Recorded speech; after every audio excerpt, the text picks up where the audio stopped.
Épisode 10. Le masque de Venise. À Venise, durant le célèbre carnaval, un des masques les plus précieux, le Volto d'Oro, est volé. Le lendemain, le propriétaire de la boutique de masques, Signor Bellini, est retrouvé mort dans son atelier, un masque en or à ses côtés. L'inspectrice Sofia Bianchi est chargée de l'affaire.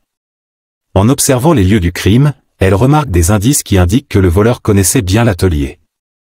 De plus, le masque retrouvé près du corps n'est pas une réplique du Volto d'Oro, mais une imitation bon marché. C'était une insulte délibérée.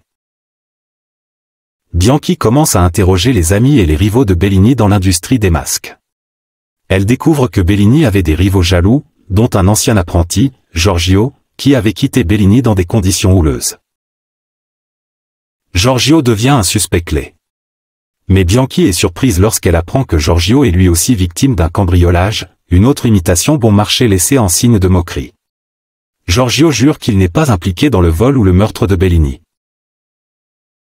Perplexe, Bianchi continue d'enquêter. Elle découvre que le Volto d'Oro avait une histoire mystérieuse, liée à une vieille légende vénitienne sur un trésor caché.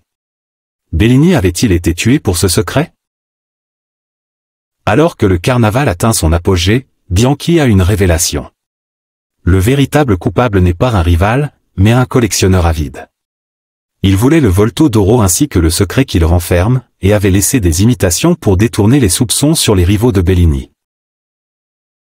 Bianchi arrête le collectionneur lors du bal masqué de clôture du carnaval, récupère le Volto d'Oro et résout le meurtre.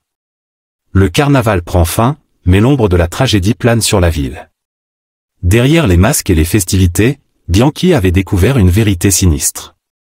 Mais Venise, comme toujours, survivrait à sa tristesse et à ses secrets, aussi mystérieuse et belle que jamais.